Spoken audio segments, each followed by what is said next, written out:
구약성경 이사야 41장입니다. 구약성경 이사야 41장 8절에서 14절까지의 말씀입니다.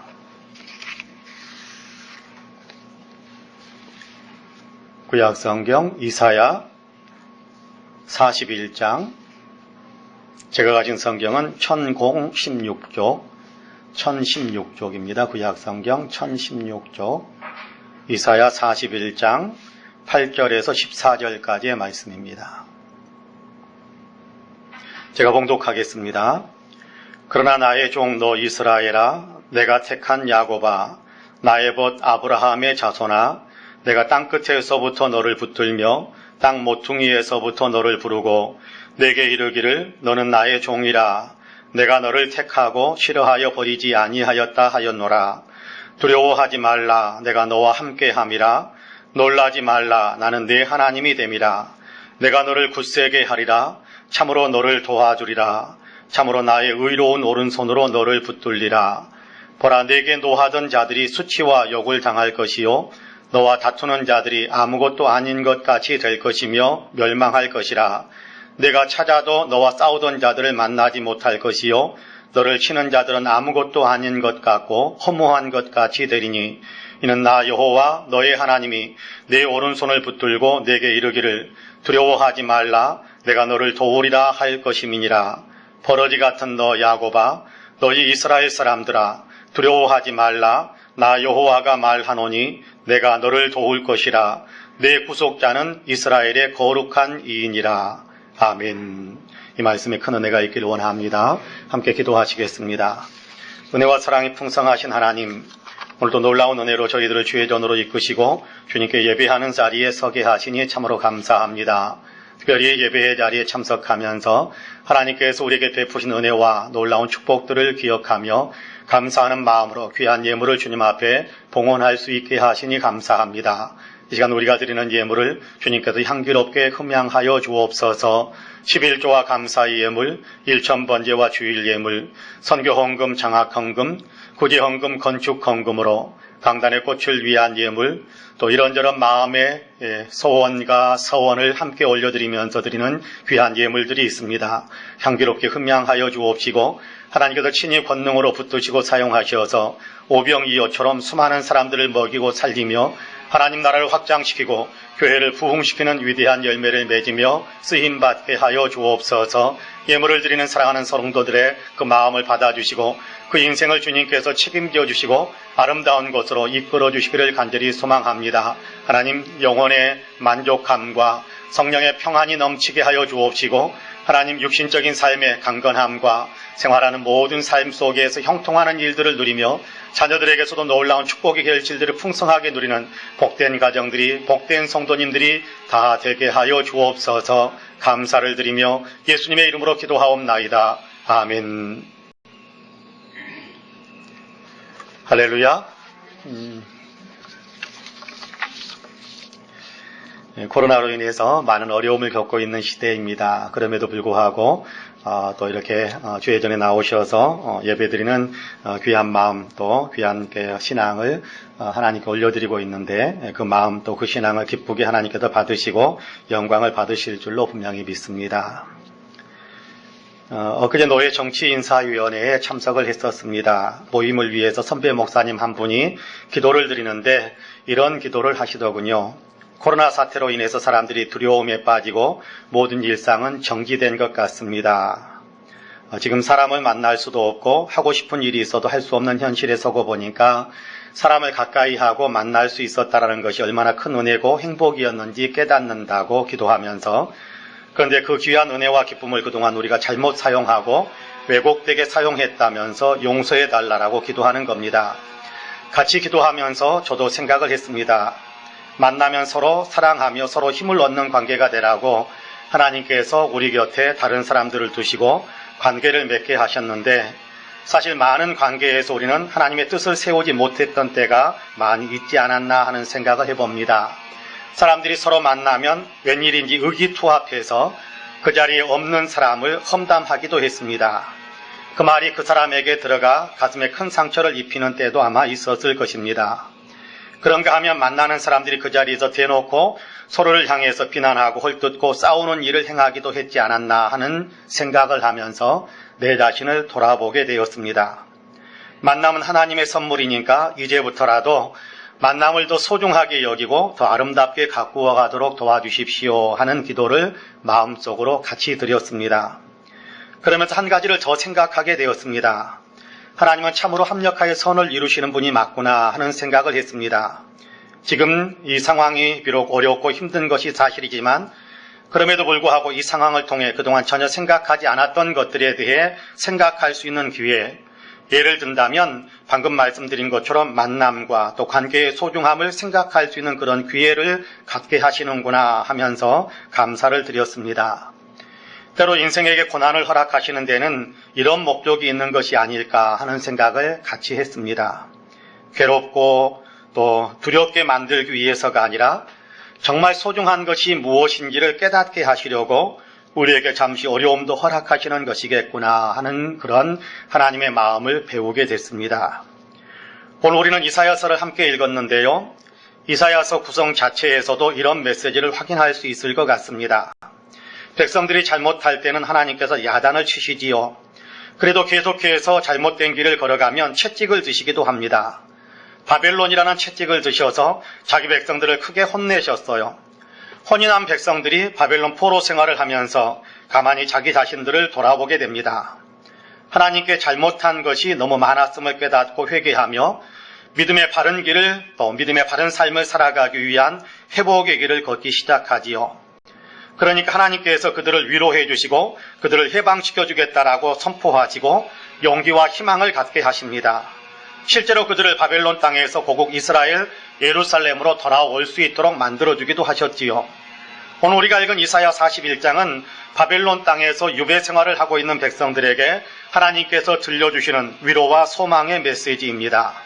어려운 여건에 놓여 있는 것이 사실이지만 그럼에도 두려워하지 말고 용기를 내라 라고 말씀하시는 겁니다.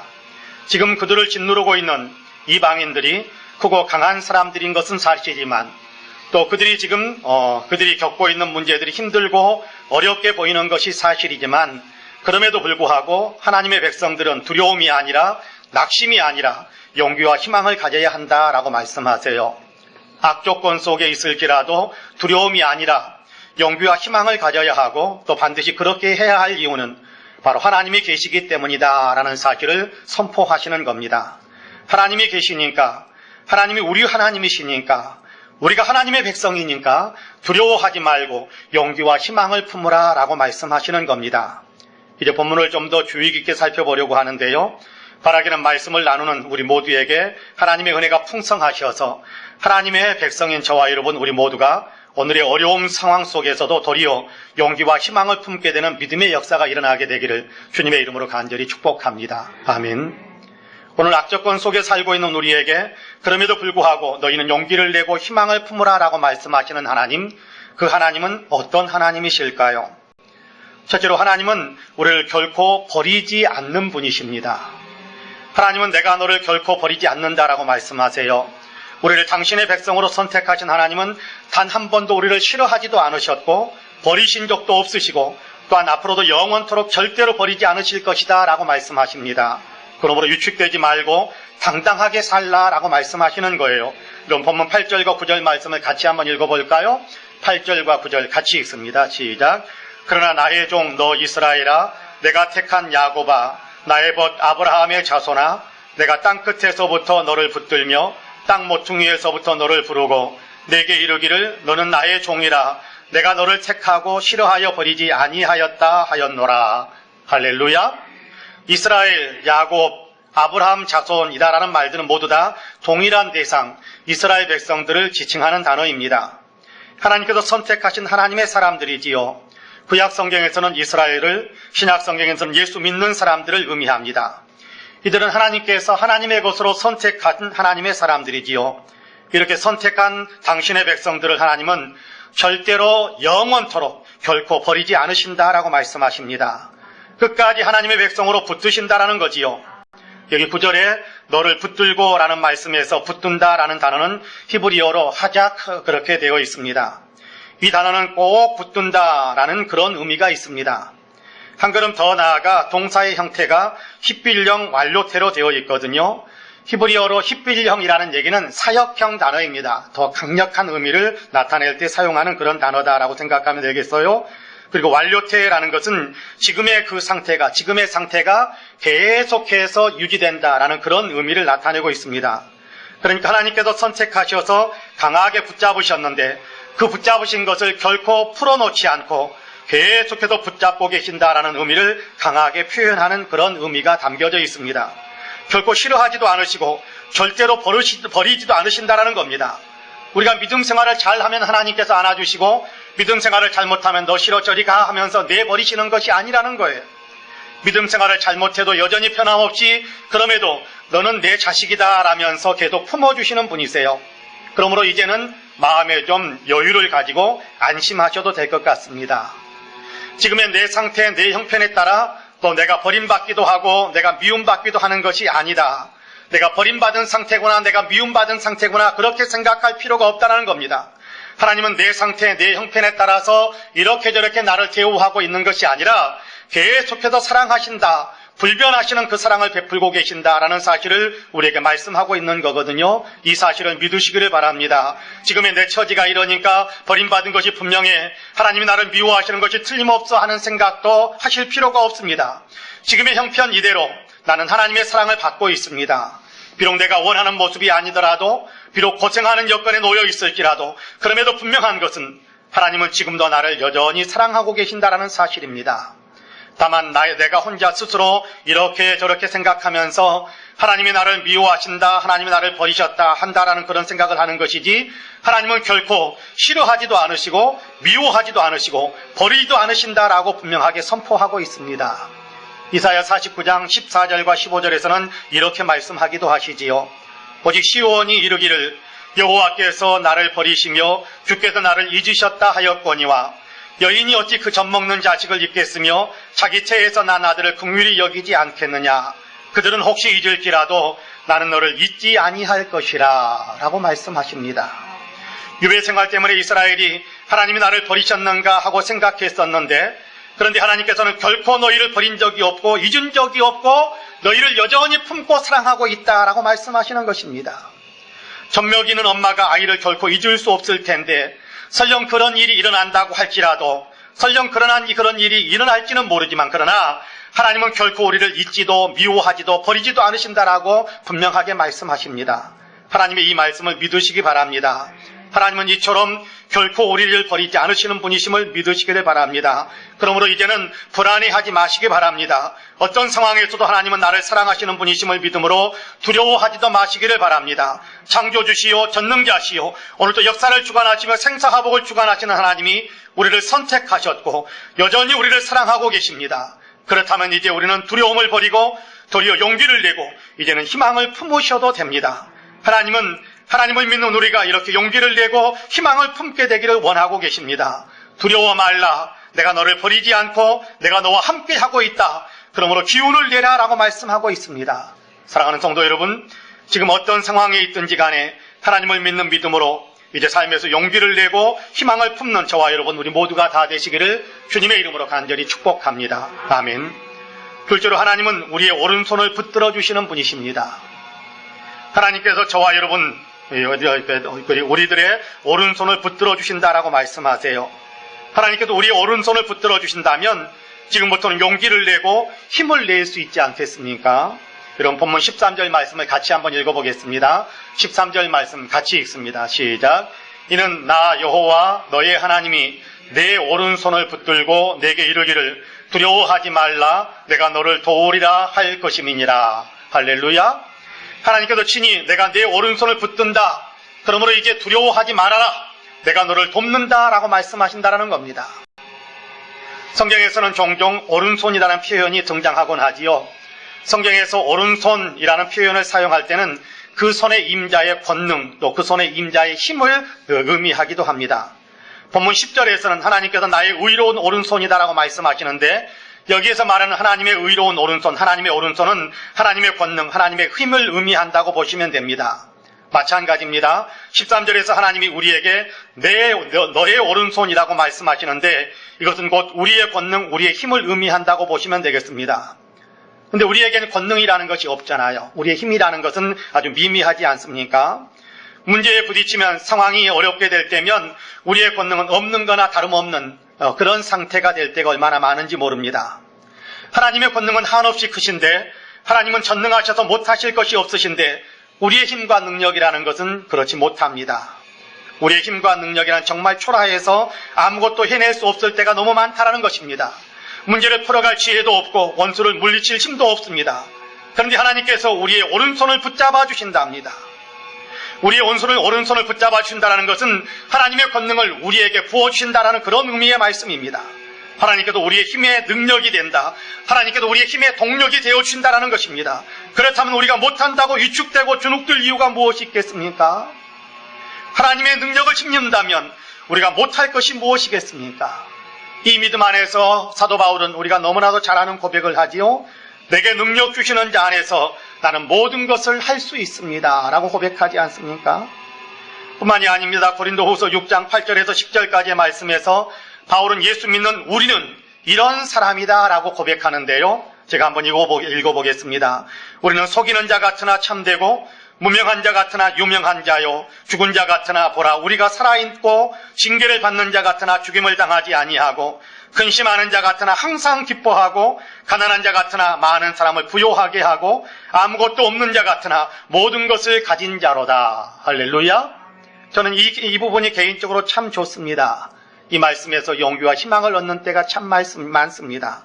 무명한 자 같으나 유명한 자요 죽은 자 같으나 보라 우리가 살아있고 징계를 받는 자 같으나 죽임을 당하지 아니하고 근심하는 자 같으나 항상 기뻐하고 가난한 자 같으나 많은 사람을 부요하게 하고 아무것도 없는 자 같으나 모든 것을 가진 자로다. 눈에 보이는 모습, 세상적인 조건을 보면 형편없어 보입니다. 그러나 우리에겐 세상 사람들의 눈에는 보이지 않는 놀라운 능력이 있습니다. 하나님께서 우리의 손을 잡고 계시거든요. 예수 안에서 예수님의 능력을 힘입고 있는 겁니다. 그로 인해 실제로 우리는 모든 것을 할 수 있는 사람이 되었습니다.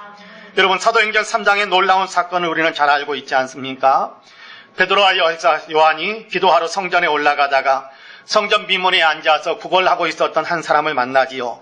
그 사람은 나면서부터 전혀 걷지 못하는 장애를 갖고 있는 사람입니다. 베드로와 요한이 그 사람에게 말합니다. 우리는 가진 것이 없어요. 딱 한 가지 가진 것이 있는데 그것은 바로 예수님입니다. 그 예수님의 이름으로 명령합니다. 당장 일어나 걸으세요. 그 순간 40년 이상을 앉아서만 지내던 사람이 벌떡 일어나 성전 안으로 걸어가면서 뛰어들어가면서 하나님께 영광을 올려드리는 놀라운 역사가 일어났습니다. 베드로와 요한에게 이처럼 놀라운 능력이 있어서 그 일을 해낸 것은 아니다라고 그들은 말하지요. 우리가 한 것이 아니라 예수님의 이름으로 되어진 일이다라고 그들은 설명하기에 급급해야 했습니다. 그렇습니다. 주님이 오른손을 잡아주시니까 주님의 권능을 부여해 주시니까 이처럼 불가능한 일도 가능한 일이 되었습니다. 주님은 오늘 우리의 오른손도 잡고 계십니다. 믿으시기를 바랍니다. 주님이 우리의 오른손을 붙잡고 우리로 주님의 능력으로 일하게 하십니다. 그렇다면 우리가 주저하고 주눅들 필요가 없지 않겠습니까? 주님이 함께 하시면 우리는 두려워할 필요가 없지 않겠습니까? 도리어 용기를 내고 된다, 이긴다라는 희망을 품는 것이 맞지 않겠습니까? 하나님을 믿는 믿음으로 용기를 내시기를 바랍니다.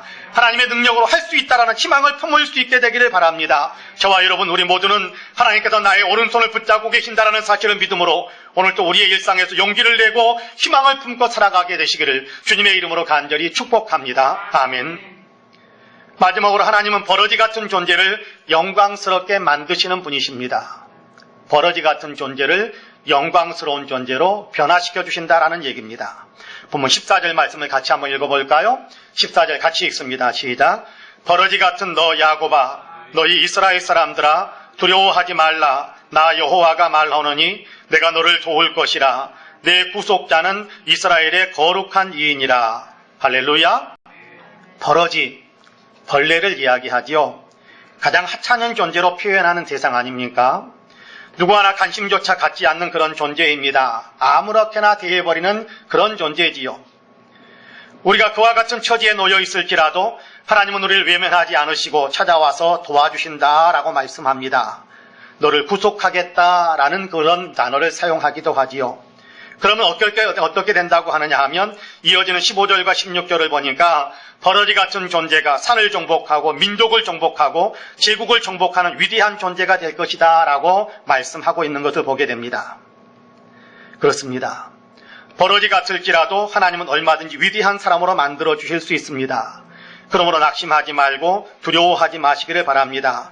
도리어 용기를 내고 희망을 품으시기를 바랍니다. 여기 14절을 보면 하나님은 우리의 구속자가 될 것이다 라고 말씀하시는데요.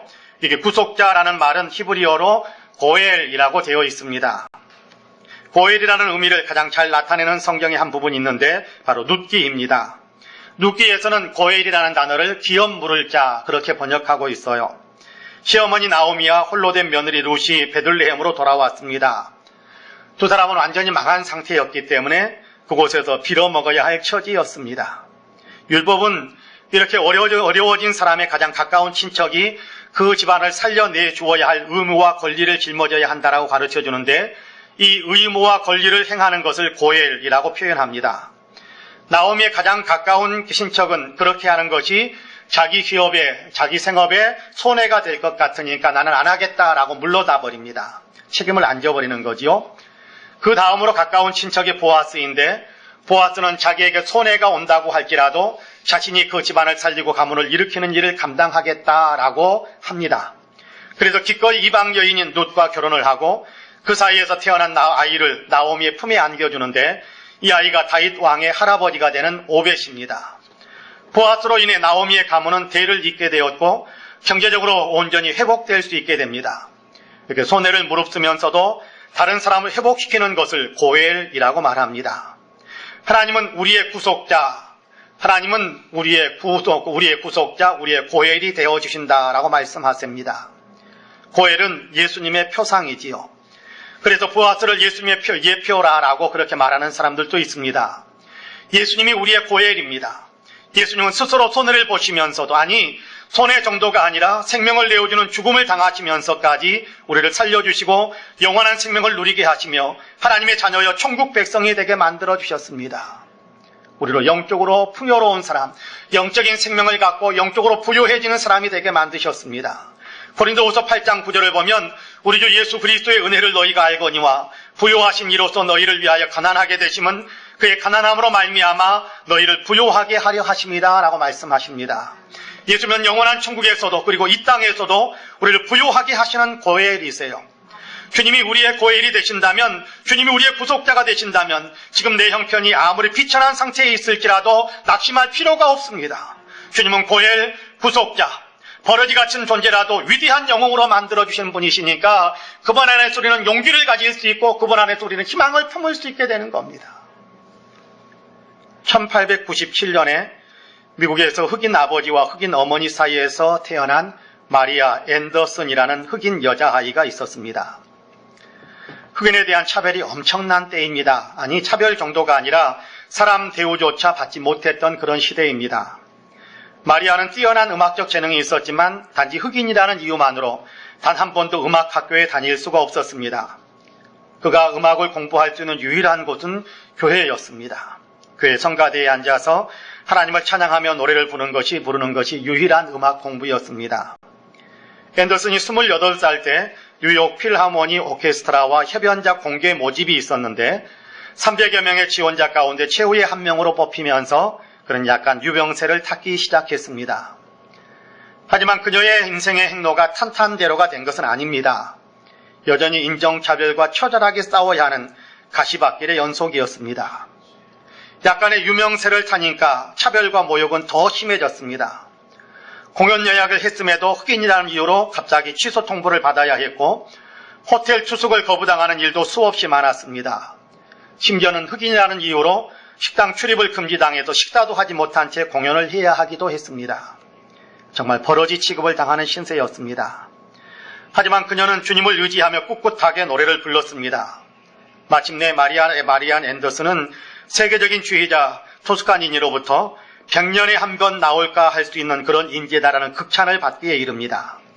그리고 1955년 단 한 번, 그때까지 단 한 번도 흑인에게는 공연을 허락하지 않았던 뉴욕 메트로폴리탄 오페라 극장에서 흑인 최초로 공연에 참여하기도 합니다. 그리고 백악관에서 루즈벨트 대통령 부부와 영국 여왕을 위한 독창회를 갖기까지 했습니다. 독창회 후 기자들이 물었습니다. 당신의 생애에서 가장 기뻤던 날이 언제였습니까? 사람들은 마리안 앤더슨이 루즈벨트 대통령 부부와 영국 여왕이 함께 있는 이 자리에서 독창회를 가졌던 오늘 지금 이 순간이 가장 기쁘고 행복한 순간입니다 라고 대답할 것으로 기대를 했습니다. 그러나 그녀의 대답은 달랐습니다. 나의 생애에서 가장 기뻤던 순간은 어머니에게 더 이상 남의 집 빨래하는 일을 하지 않아도 된다라고 말씀드리던 그날이었습니다 라고 대답했다고 합니다. 지긋지긋한 가난에서 벗어나게 되었을 때가 가장 기뻤다라는 그런 얘기겠지요. 비참했던 가난, 가혹했던 인종차별의 아픔을 겪어야 했던 버러지 취급을 당하면서 살았던 그런 어떤 사람들 속에서 주님을 믿는 믿음으로 꿋꿋하게 견뎠더니 오늘의 영광을 얻게 되었노라라는 그런 간증이 담겨진 대답이라고 생각을 해봅니다. 믿음으로 용기를 내어 꿋꿋하게 견디며 소망을 품고 노래하면서 살았더니 하나님께서 오늘 내 인생을 아름답게 만들어 주셨다라는 그런 고백이 담겨진 대답이다라고 생각을 해봅니다. 어렵고 힘든 순간들 속에서 마리안 앤더슨이 부르던 찬송가가 있었답니다. 우리 찬송가로는 372장인데요. 그 누가 나의 괴로움 알며 또 나의 슬픔 알까. 주밖에 누가 알아주랴. 영광 할렐루야 하는 찬송을 많이 불렀다고 합니다. 서럽고 고통스러운 인생 가운데 있을지라도 그럼에도 주님은 여전히 나를 알고 계시고 나의 아픔과 슬픔을 알아주시는구나 라는 사실을 믿기 때문에 위로를 받고 용기를 얻을 수 있게 되었다라는 그런 의미가 담겨져 있겠지요. 그 주님이 나와 함께 계시기에 나는 주님의 영광을 위해 일어서겠다라는 결단도 포함되어져 있었을 겁니다. 그렇습니다. 주님은 우리의 처지를 아십니다. 우리의 힘든 현실을 다 아세요. 비록 버러지 취급을 당한다고 할지라도 주님은 그 자리에서 우리를 구속해 주실 수 있는 분이시다라는 사실을 또한 주님은 우리에게 분명하게 선포해 주십니다. 마리안 앤더슨을 구속하신 하나님은 오늘 우리까지도 얼마든지 구속하실 수 있으십니다. 버러지 같은 취급을 당하는 인생이라고 할지라도 주님은 얼마든지 영광스러운 인생으로 변화시킬 수 있는 그런 전능하신 능력을 가지신 분이십니다. 이 사실을 우리가 굳게 믿을 수 있게 되기를 축복합니다. 사랑하는 성도 여러분, 어려운 시대입니다. 아마도 개인적으로도 겪고 있는 아픔과 고통은 더 클 수도 있을 것이다라는 생각을 해봅니다. 두렵게 만들고 낙심하게 만드는 일들도 많은 때를 우리가 살고 있는 것이 사실입니다. 하지만 하나님께서 우리에게 두려워하지 말라라고 말씀하십니다. 도리어 용기를 내고 기운을 내고 희망을 품으라라고 하세요. 하나님을 믿고 힘을 내라고 하십니다. 용기를 내시기를 바랍니다. 하나님은 지금도 변함없이 우리를 사랑하고 계신다라는 사실을 믿으시기를 바랍니다. 지금도 하나님은 우리의 오른손을 붙잡고 계신다라는 사실을 모두 믿으시기를 바랍니다. 결코 그 손을 놓지 않는다라는 사실을 여러분 믿으시기를 바랍니다.